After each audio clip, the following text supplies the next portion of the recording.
ತಸ್ಮೈ ಶ್ರೀ ಗುರವೇ ನಮಃ. ಇವತ್ತಿಲ್ಲಿ ಹಸಿರೇ ಉಸಿರು, ಉಸಿರೇ ಹಸಿರು ಎಂಬ ಒಂದು ಸುಂದರವಾದ ಕಾರ್ಯಕ್ರಮವನ್ನು ಇಂದು ರಾಮಕ್ಷತ್ರಿಯ ಸಂಘ ಕಾಪು ಇವರು ಹಮ್ಮಿಕೊಂಡಿದ್ದಾರೆ. ಇದರ ಅಧ್ಯಕ್ಷತೆಯನ್ನು ಲಕ್ಷ್ಮೀನಾರಾಯಣ ಸರ್ ವಹಿಸಿಕೊಂಡಿದ್ದಾರೆ. ಅವರು ನನ್ನನ್ನು ಅತ್ಯಂತ ಪ್ರೀತಿಪೂರ್ವಕವಾಗಿ ಈ ಕಾರ್ಯಕ್ರಮಕ್ಕೆ ಬರಬೇಕು ಅಂತ ಹೇಳಿ ಸ್ವಾಗತಿಸಿದ್ರು. ಬರಲೇಬೇಕು ನೀವು ಅಂತ ಆಯಿತು ಅಂತ ಒಪ್ಪಿಕೊಂಡೆ. ನನಗೆ ಒಂದನೇದಾಗಿ ಈ ಒಂದು ಪರಿಸರಕ್ಕೆ ನಾನು ಇದುವರೆಗೂ ಬರಲಿಲ್ಲ ಸರ್.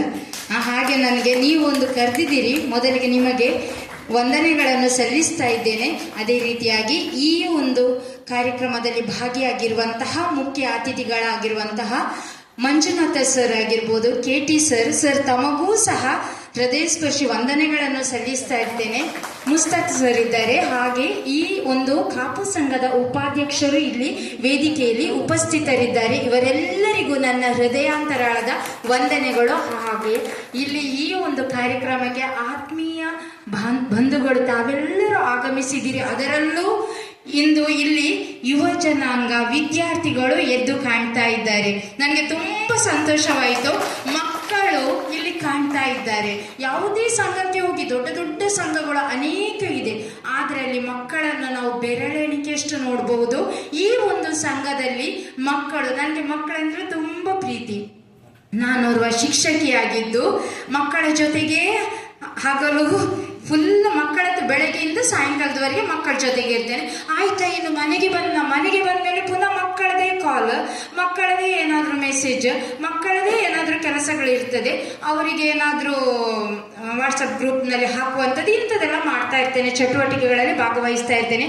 ಇವತ್ತು ಇಲ್ಲಿಯೂ ಒಂದು ಉತ್ತಮವಾದ ಸುಂದರವಾದ ಕಾರ್ಯಕ್ರಮವನ್ನು ಹಮ್ಮಿಕೊಂಡಿದ್ದಾರೆ. ನನಗೆ ತುಂಬಾ ಸಂತೋಷವಾದ ವಿಷಯ ಏನಂದ್ರೆ, ನಾನು ಬರ್ತಾ ಇದ್ದ ಹಾಗೆ ನಮ್ಮ ಅಧ್ಯಕ್ಷರು ನನ್ನನ್ನು ನಗುಮುಖದಿಂದ ಪ್ರೀತಿಯಿಂದ ಸ್ವಾಗತಿಸಿದ್ರು. ಅವರು ಮಾತ್ರ ಅಲ್ಲ, ಇಲ್ಲಿ ಸೇರಿರುವಂತಹ ಸದಸ್ಯರು ಸಹ, ನಮ್ಮ ಸಂಘದ ಇಬ್ಬರು ಸದಸ್ಯರು ಇದರಲ್ಲಿ ಇದ್ದಾರೆ, ಶ್ರೀಮತಿ ವಾಣಿಶ್ರೀ ಮತ್ತು ಕಿಶೋರ್. ಇವರು ಕಿಶೋರ್ ನಮ್ಮ ಸಂಘದ ಯುವ ಸಂಘದ ಅಧ್ಯಕ್ಷ. ತುಂಬಾ ಸಂತೋಷ ಆಗ್ತದೆ. ಇಂದು ಈ ಒಂದು ಕಾರ್ಯಕ್ರಮವನ್ನು ಹಮ್ಮಿಕೊಂಡಿದ್ದೇವೆ. ವನ ಮಹೋತ್ಸವ. ನಾವು ಯಾಕಾಗಿ ಗಿಡಗಳನ್ನು ಬೆಳೆಸ್ತೇವೆ? ಯಾಕಾಗಿ? ನಮ್ಗೆ ಹಸಿರಿದ್ರೆ ಉಸಿರು, ಅದಿಲ್ಲದಿದ್ರೆ ನಮ್ಗೆ ಉಸಿರಾಡ್ಲಿಕ್ಕೂ ಕಷ್ಟ. ನಮ್ಗೆ ಗಿಡಗಳು ಬೇಕೇ ಬೇಕು. ನಿಮಗೆ ಪಾಠದಲ್ಲಿ ಬರ್ತದಲ್ವಾ, ಗಿಡವನ್ನು ನೆಡುವಂಥದ್ದು ದ್ಯುತಿ ಸಂಶ್ಲೇಷಣೆ ಕ್ರಿಯೆ ಯಾವುದರಿಂದ ಆಗ್ತದೆ? ಹಸಿರಿನಿಂದ. ನಮಗೆ ಅದರಿಂದ ಅನೇಕ ಉಪಯೋಗಗಳಿವೆ. ಈಗ ಭಾವಿಸ್ಬೋದು, ಈ ಟೀಚರ್ ಇಲ್ಲಿಯೂ ಪಾಠ ಮಾಡಲಿಕ್ಕೆ ಶುರು ಮಾಡಿದ್ರಪ್ಪ ಅಂತ. ನಾನು ಆವಾಗ ನೋಡ್ತಾ ಇದ್ದೇನೆ, ಅವರಿಬ್ಬರು ಮುಖ್ಯ ಅತಿಥಿಗಳು ಮಾತಾಡ್ತಾ ಇದ್ದಾರೆ. ಮಾತಾಡುವಾಗ ಎಲ್ಲರೂ ತುಂಬಾ ಶ್ರದ್ಧೆ ಇಟ್ಟು ಕೇಳ್ತಾ ಇದ್ರಿ.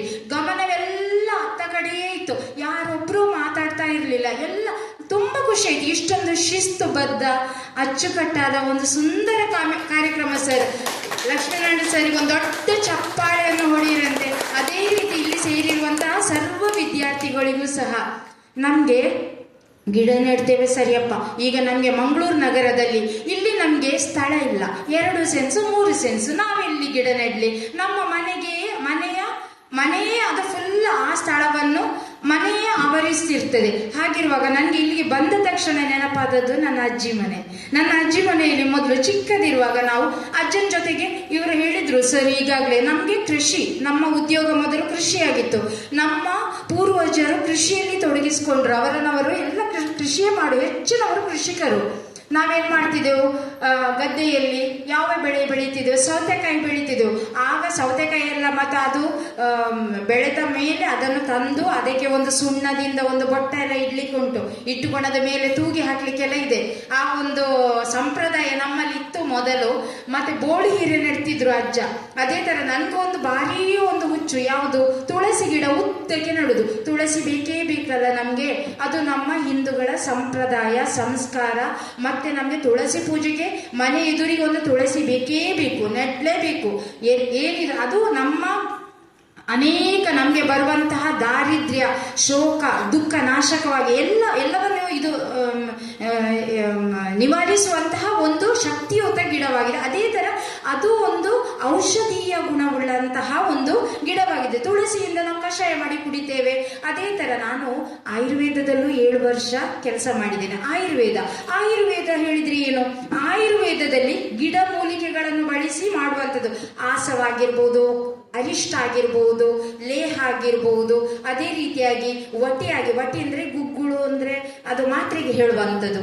ಹೀಗೆ ಅನೇಕ ನಾವು ಅರಿಷ್ಟ, ಆಸವ, ವಟಿ, ತೈಲ ಎಲ್ಲದರಲ್ಲೂ ಸಹ ಏನ್ ಮಾಡ್ತೀವಿ ನಾವು ಗಿಡ ಮೂಲಿಕೆಗಳನ್ನು ಬಳಸ್ತೇವೆ. ಫಲಾರಿಷ್ಟ ಫಲ ಗಿಡವನ್ನು ಬಳಸ್ತೇವೆ. ಅದೇ ವಾಸಕಾರಿಷ್ಟ ಅಂದ್ರೆ ಅದು ವಾಸವ ಅಂದ್ರೆ ಆಡಸೋಗೆ ಗಿಡ ನೀವು ನೋಡಿರಬಹುದಲ್ಲ. ಅಶ್ವಗಂಧ ಅರಿಷ್ಟ, ಅಶ್ವಗಂಧದ ಆ ಒಂದು ಗಿಡವನ್ನು ನಾವು ಉಪಯೋಗಿಸ್ತೇವೆ. ಅಶೋಕ ಟ್ರೀದು ಅದರ ಚಕ್ಕೆಯನ್ನು ನಾವು ಉಪಯೋಗಿಸ್ತೇವೆ. ಹೀಗೆ ದ್ರಾಕ್ಷಾರಿಷ್ಟ, ದ್ರಾಕ್ಷಿ ಬೇಕು ನಮ್ಗೆ. ದ್ರಾಕ್ಷಾರಿಷ್ಟ ಮಾಡ್ಬೇಕಾದ್ರೆ ಆವಾಗ ನಮ್ಗೆ ಅದ್ರ ಗಿಡ ನೆಡ್ಲೇಬೇಕಾಗ್ತದೆ. ಹೀಗೆ ನೋಡಿ, ಗಿಡದಿಂದ ನಮಗೆ ಅನೇಕ ಉಪಯೋಗಗಳಿವೆ. ಪ್ರತಿಯೊಂದು ಈಗಾಗಲೇ ಸರಿ ಹೇಳಿದ್ರು, ಹಾಲೆಕೆತ್ತೆ, ನಾವು ಹಾಲೆಕೆತ್ತೆಯನ್ನು ಕುಡಿತೇವೆ ಅಮಾವಾಸ್ಯೆ ದಿವಸ. ಅದರಿಂದಲೂ ಅದು ಔಷಧೀಯ ಗುಣವುಳ್ಳದ್ದು. ಅದೇ ರೀತಿಯಾಗಿ ಆಟಿ ಅಮಾವಾಸ್ಯೆ ಬಂತು ಹೇಳಿದ್ರೆ ನಾವು 16 ವಿಧದ ಸೊಪ್ಪನ್ನು ತಿನ್ಬೇಕಂತೆ. ನಮ್ಗೆ ಆ ಸಂದರ್ಭದಲ್ಲಿ ನಮಗೆ ಏನಾಗ್ತದೆ, ನಮ್ಮ ದೇಹಕ್ಕೆ ಬೇಕಾದಂತಹ ಔಷಧೀಯ ಅಂಶಗಳು ಆ ಗಿಡದಲ್ಲಿ ಇರ್ತದೆ ಎಂಬ ಉಲ್ಲೇಖವಿದೆ. ಹೌದಲ್ವಾ? ನಿಮ್ಗೆಲ್ಲ ತಿಳಿದಿದೆ ಅಲ್ಲ. ಮಕ್ಕಳಿಗೆ ಭಾರಿ ಖುಷಿ ಆಗ್ತಾ ಇದೆ ಕೇಳಲಿಕ್ಕೆ. ಒಳ್ಳೆ ಪಾಠ ಮಾಡಿದ ಹಾಗೆ ಆಗ್ತಾ ಇದೆಯಾ? ಹೌದಾ ಅಲ್ವಾ? ಅದೇ ರೀತಿಯಾಗಿ ನಾವು ಎಲ್ಲರೂ ನಮ್ಮ ಮನೆ ಮುಂದೆ ಒಂದೊಂದು ಗಿಡ ನೆಡುವ. ಮನೆಗೆ ಒಂದು ಗಿಡ ಬೇಕು, ಊರಿಗೆ ಸಹ ಅದೇನಾಗ್ತದೆ, ಸಹಾಯವಾಗ್ತದೆ. ನಮಗೂ ಸಹಾಯವೇ, ಗಿಡ ನೆಟ್ಟರೆ ನಮ್ಗೆ ಅಲ್ವಾ ಉಪಯೋಗ. ನೋಡಿ, ಹಲಸಿನ ಎಲೆ ನಮ್ಗೆ, ನಾವು ಕೋಟೆಯವರು ಕೊಟ್ಟೆ ಮಾಡ್ತೇವಲ್ಲ, ಕೊಟ್ಟೆ ಮಾಡ್ಲಿಕ್ಕೆ ಬೇಕು. ಅಲ್ಲಿಂದ ಹೇಳಿದ್ರು ಕೊಟ್ಟೆ ಅಂತ. ನಾವು ಕೋಟೆಯವರು ಕೊಟ್ಟೆ ಮಾಡ್ತೇವೆ. ನಾಗರ ಪಂಚಮಿ ಬಂತ ಹೇಳಿದ್ರೆ ಅರಶಿನ ಎಲೆ ನಮ್ಗೆ ಪಂಪರ್ಲಿ ತಡ್ಲಿಕ್ಕೆ ಬೇಕಲ್ಲ ಅರಶಿನದ ಎಲೆ. ಪತ್ರೊಡೆ ಮಾಡಿಯೇ ಮಾಡ್ತೇವೆ. ಪತ್ರೊಡೆಗೆ ನಮ್ಗೆ ಎಲೆ ಬೇಕಲ್ಲ. ಎಲ್ಲ ನೋಡಿ, ಪ್ರತಿಯೊಂದು ನಮಗೆ ನಮ್ಮ ಅಗತ್ಯಕ್ಕಾಗಿ ನಾವು ಬೆಳೆಸಬೇಕಾಗ್ತದೆ. ಹೌದಲ್ವಾ? ನಮ್ಮ ಸಂಪ್ರದಾಯ ಸಂಸ್ಕೃತಿ ಎಲ್ಲವೂ ಸಹ ಇರುವುದು ಯಾವುದರಲ್ಲಿ? ಗಿಡ ಮರ ನಡುವುದರಲ್ಲೇ. ಅದರಲ್ಲಿಯೂ ಸಹ ನಮ್ಮ ಸಂಸ್ಕಾರ ಸಂಸ್ಕೃತಿ ಎಲ್ಲ ಸಂಪ್ರದಾಯಗಳೆಲ್ಲವೂ ಬರ್ತದೆ. ನಾವು ಇವರೆಲ್ಲ ಸರ್ ಹೇಳಿದ ತರ ಇನ್ನಷ್ಟು ಹೆಚ್ಚಿನ ಒತ್ತನ್ನು ಗಿಡ ನೆಡಲಿಕ್ಕೆ ಕೊಡುವ ಅಲ್ವಾ? ನಮಗೆ ಮೊನ್ನೆ ಶಾಲೆಯಲ್ಲಿ ಒಂದು ಅಭಿಯಾನ ಇತ್ತು, ಮಕ್ಕಳು ಗಿಡ ನೆಡಬೇಕು, ಹೆತ್ತವರ ಜೊತೆಗೆ ಫೋಟೋ ಕಳಿಸ್ಲಿಕ್ಕಿತ್ತು. ನೀವು ಕಳಿಸಿದ್ದೀರಾ? ಛಾಯಾಚಿತ್ರ ಕಳಿಸ್ಲಿಕ್ಕೆ ನಮ್ಮ ಮಕ್ಕಳೆಲ್ಲ ಗಿಡ ನೆಟ್ಟು ಒಂದೊಂದು ಫೋಟೋ ಕಳಿಸಿದ್ದಾರೆ. ಯಾಕಾಗಿ? 1-2 ಮಕ್ಕಳು ಕಳಿಸಿದ್ರು, ಮತ್ತೆ ಉಳಿದ ಮಕ್ಕಳ ಸುದ್ದಿಯೇ ಇಲ್ಲ. ಮಕ್ಕಳಿಗೆ ಹೇಳಿದೆ, ನೋಡಿ ನಿಮ್ಗೆ ಸರ್ಟಿಫಿಕೇಟ್ ಬರ್ತದೆ, ಅಮ್ಮನೊಟ್ಟಿಗೆ ಇದ್ದ ಸರ್ಟಿಫಿಕೇಟ್ ಬರ್ತದೆ ಹೇಳಿ 1-2 ಮಕ್ಕಳದ್ದು ಕಳಿಸಿ ಸರ್ಟಿಫಿಕೇಟ್ ತೆಗೆದು ಕಳಿಸಿದೆ ಅವರಿಗೆ, ಕೊಟ್ಟೆ ಅವರಿಗೆ. ನೋಡಿದ್ರು ಎಲ್ಲರೂ, ಹೌದಾ ಟೀಚರೇ ಸರ್ಟಿಫಿಕೇಟ್ ಕೊಡ್ತಾರಾ? ಹಾಗಾದ್ರೆ ಮರುದಿನ ನೋಡಿ ರಾತ್ರಿ ಆವಾಗ 12 ಗಂಟೆ, ಟೀಚರ್ ನಾನು ಫೋಟೋ ಕಳಿಸಿದ್ದೇನೆ, ಅಮ್ಮನೊಟ್ಟಿಗೆ ಕಳಿಸಿದ್ದೇನೆ, ಅಪ್ಪನೊಟ್ಟಿಗೆ ಕಳಿಸಿದ್ದೇನೆ ಗಿಡ ನೆಟ್ಟದ್ದು.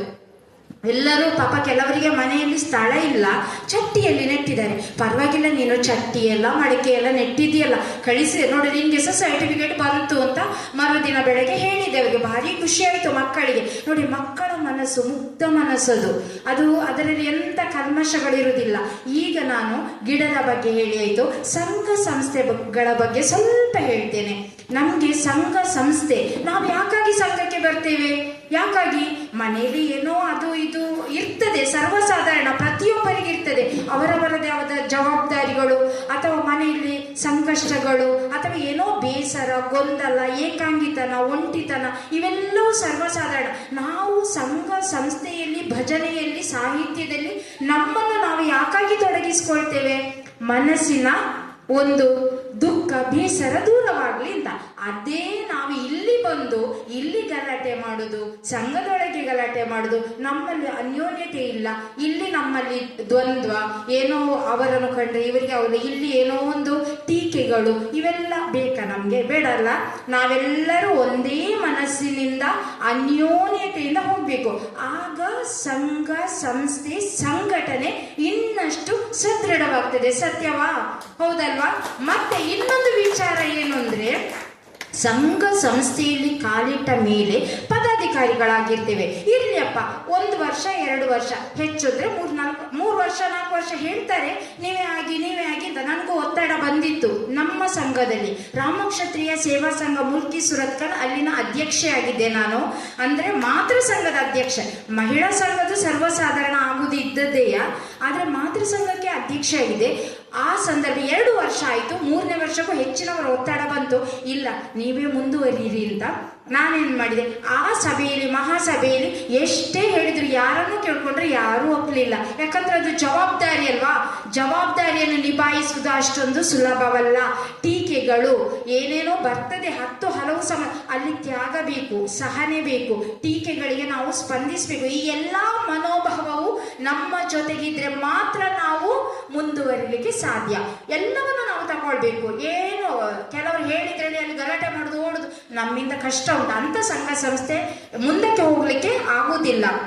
ಅಲ್ಲಿ ಏನು ಎಲ್ಲಿ ತಪ್ಪಾಗಿದೆ, ಏನಾಗಿದೆ ಎಂಬುದನ್ನು ನಾವು ಕೂಲಂಕುಷವಾಗಿ ನೋಡಿ ಅದನ್ನು ಅವರ ಜೊತೆಗೆ ಸ್ಪಂದಿಸಿ ನೋಡಿ ಹೀಗೆ ಅಧ್ಯಕ್ಷತನ ಆಗಿದ್ರು ಅಷ್ಟೇ 2 ವರ್ಷ 3 ವರ್ಷ ಸೀಮಿತವಾಗಿದ್ದು, ಮತ್ತೆ ಮುಂದಿನವರಿಗೊಂದು ನಾವು ಚಾನ್ಸ್ ಕೊಡುವ. ಯಾಕೆ ನಾವು ಮತ್ತೆ ನಿಕಟಪೂರ್ವ ಅಧ್ಯಕ್ಷೆ ಏನು ಅದೇನು ಕಡಿಮೆಯ, ಅದು ಒಂದು ಒಳ್ಳೆಯ ಸ್ಥಾನವೇಯ. ಆಮೇಲೆ ಗೌರವಾಧ್ಯಕ್ಷೆಯಾಗಿ ಬರ್ತೇವೆ ನಾವು, ಇರ್ಲಿ ನಮ್ಗೆ ಸಾಕಪ್ಪ, ಮತ್ತೆ ನಾವು ಒಂದು ಕೆಲಸ ಮಾಡೋ, ನಮ್ಗೆ ಇಲ್ಲಿ ನಮ್ಗೆ ಆಗ್ತಾ ಇಲ್ಲ, ಅವರಿಗೆ ಸ್ಪಂದಿಸುವ. ಬೇರೆ ಬಂದವರಿಗೂ ಸಹ ಅವರಿಗೆ ಪ್ರೋತ್ಸಾಹಿಸುವ. ಈಗ ನಮ್ಮದ್ರಲ್ಲಿ ಬೇರೆಯವರು ಅಧ್ಯಕ್ಷರಾಗಿ ಬೇರೆಯವರು ಅದನ್ನೊಂದು ಸ್ವೀಕಾರ ಮಾಡಿದ್ದಾರೆ. ಆದರೆ ನಾವು ಹಿಂದಿನಿಂದ ಅವರಿಗೆ ಸಹಕಾರ ನೀಡ್ತಾ ಬರ್ತಾ ಇದ್ದೇವೆ, ಪ್ರೋತ್ಸಾಹ ನೀಡ್ತಾ ಬರ್ತಾ ಇದ್ದೇವೆ. ಯಾಕಂದ್ರೆ ಅವರಿಗೆ ಸಂಘ ಸಂಸ್ಥೆ ಬಗ್ಗೆ ಏನೂ ಗೊತ್ತಿಲ್ಲದಿದ್ದವರು, ಅಂದ್ರೆ ಸಂಘದಲ್ಲಿ ಇದ್ದವರಲ್ಲ, ಮೂರು ಸದಸ್ಯರು ಸಹ ಯಾರಿಗೂ ಸಹ ಪಾಪ ಅದರ ಅರಿವಿಲ್ಲ, ಅಷ್ಟೊಂದು ಅರಿವಿಲ್ಲ. ಆದ್ರೆ ನಮ್ಗೆ ಒಂದು ಬದಲಾವಣೆ ಬೇಕಿತ್ತು. ಬದಲಾವಣೆ ಇದ್ರೆ ಚಂದ. ಆವಾಗ ಆ ಸಂಘಕ್ಕೆ ಒಂದು ಏನು ಬರ್ತದೆ, ಒಂದು ಹೆಸರು ಬರ್ತದೆ, ಸಂಘ ಇನ್ನಷ್ಟು ಗಟ್ಟಿ ಆಗ್ತದೆ. ನಮ್ಮೆಲ್ಲರ ಒಳಗೆ ಒಂದು ಅನ್ಯೋನ್ಯತೆ ಬೆಸುಗೆ ಇರ್ತದಲ್ಲಿ. ಇಲ್ಲದಿದ್ರೆ ಏನಾಗ್ತದೆ, ಗಲಾಟೆ ಆಗ್ತದೆ, ಜಗಳ ಆಗ್ತದೆ. ಅವನನ್ನು ಕಂಡ್ರೆ ನಮ್ಗೆ ಹಿಂದೂಗಳಿಗೆ ಇದೆಲ್ಲ ಬೇಕಾ ಬೇಡ, ನಾವೆಲ್ಲರೂ ಒಗ್ಗಟ್ಟಾಗಿ ಇರುವ, ನಮ್ಮೊಳಗೆಯ ನಮ್ಮ ಸಮಾಜದೊಳಗೆ ಇವೆಲ್ಲ ಬೇಡ ನಮಗೆ. ಎಲ್ಲರ ತರ ನಾವು ಸಹ ಅನ್ಯೋನ್ಯತೆಯಿಂದ ಒಗ್ಗಟ್ಟಿನಿಂದ ಬಾಳುವ. ಎಲ್ಲರಿಗೂ ನಾಳೆ ಏನಾದ್ರೂ ಹೆಚ್ಚು ಕಡಿಮೆ ಆದ್ರೆ ಹತ್ತಿರ ಮನೆಯವರು ನಮ್ಗೆ ಬೇಕಲ್ಲ, ಅವರು ಜಾತಿಯವರಾದ್ರೆ ಸ್ವಜಾತಿಯವರು ಬೇಕು, ಎಲ್ಲರೂ ಬೇಕು, ಎಲ್ಲರೂ ನಮ್ಮವರು. ನನಗೆ ನನ್ನ ಸಂಘ ಬೇರೆ ಅಲ್ಲ, ಕಾಪು ಸಂಘ ಬೇರೆ ಅಲ್ಲ, ಕಾಪು ಸಂಘವೂ ಸಹ ನನ್ನ ಸಂಘವೇ. ಪ್ರತಿಯೊಬ್ಬರು ನಾನು ಬಂದ ತಕ್ಷಣ ಒಂದ್ಸಲ ನನಗೆ 6-7 ವರ್ಷದಿಂದ ಉಡುಪಿ ಸಂಘದವರೊಮ್ಮೆ ಕ್ರೀಡೆಗೆ ನನ್ನನ್ನು ಅತಿಥಿಯಾಗಿ ಕರೆದಿದ್ರು. ಅಲ್ಲಿ ಹೋಗಿ ಚಾ ಕುಡಿಲಿಕ್ಕೆ ಹೋಗಿ ಮೇಡಮ್ ಹೇಳಿದ್ರು. ನಾನು ಬಂದವರಿಗೆ ಬನ್ನಿ ನೀವು ಚಾ ಕುಡಿದ್ರೆ ಬನ್ನಿ ಅಲ್ಲಿ ಚಾ ಉಂಟು ಹೋಗಿ ಹೇಳ್ತಾ ಇದ್ದೇನೆ. ಅಲ್ಲಿ ಯಾರೋ ಒಂದಿಬ್ರು ಹೇಳಿದ್ರು, ಇವರು ಬಂದದ್ದು ನಮ್ಮ ಸಂಘಕ್ಕೆ ಗೆಸ್ಟ್ ಆಗಿ, ಇವರು ನಮ್ಗೆಲ್ಲ ಚಾ ಕುಡಿಲಿಕ್ಕೆ ಹೋಗ್ಲಿಕ್ಕೆ ಹೇಳ್ತಾ ಇದ್ದಾರೆ.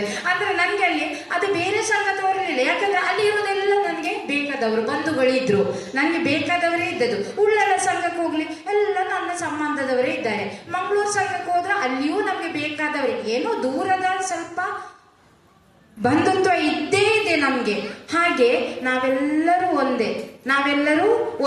ಒಂದೇ ಮನೋಭಾವದಿಂದ ನಾವು ನಮ್ಮ ಸಂಘ ಸಂಸ್ಥೆಯನ್ನು ಬೆಳೆಸೋಣ.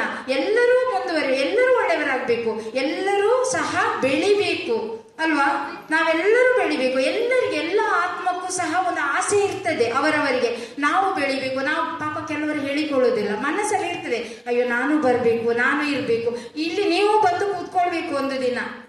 ನೀವು ಸಹ ಅಧ್ಯಕ್ಷರಾಗಿ, ಕಾರ್ಯದರ್ಶಿಯಾಗಿ ಅವರ ಜೊತೆ ಸೇರಿಕೊಳ್ಬೇಕು. ಸೇರಿ ಸೇವೆ ಸಲ್ಲಿಸಿ ಮತ್ತೆ ನಿಮ್ಮನ್ನು ಅವರೇನು ಮಾಡ್ತಾರೆ, ಒಂದು ದಿನ ಇಲ್ಲಿ ಅಧ್ಯಕ್ಷ ಸ್ಥಾನವ, ಉಪಾಧ್ಯಕ್ಷ ಸ್ಥಾನವ, ಕಾರ್ಯದರ್ಶಿಯ ಸಂಘಟಕರಾಗಿ ಇಲ್ಲಿ ಒಂದು ಪದಾಧಿಕಾರಿಯಾಗಿ ನಿಮ್ಮನ್ನು ನೇಮಿಸ್ತಾರೆ. ಆ ಒಂದು ಪದಾಧಿಕಾರಿ ಆಗ್ಲಿಕ್ಕೆ ನಾವು ಅರ್ಹರಾಗಿರ್ಬೇಕು. ಆ ಅರ್ಹತೆ ನಮ್ಮಲ್ಲಿ ಇರಬೇಕು. ಸರಿ ಅಲ್ವಾ? ನೀವೆಲ್ಲರೂ ಸಂಘಕ್ಕಾಗಿ ದುಡಿಯಿರಿ. ಅದೇ ರೀತಿ ಗಿಡ ಮರಗಳನ್ನು ಬೆಳೆಸಿ ನಮ್ಮ ಈಗಿನ ಅಧ್ಯಕ್ಷರಾಗಿರುವಂತಹ ಲಕ್ಷ್ಮೀನಾರಾಯಣ ಸರ್ಗೆ ಅವರಿಗೂ ಸಹಕರಿಸಿ ಪ್ರೋತ್ಸಾಹಿಸಿ. ತಮಗೆಲ್ಲರಿಗೂ ಸಹ ಹೃದಯಾಂತರಾಳದ ಧನ್ಯವಾದಗಳು.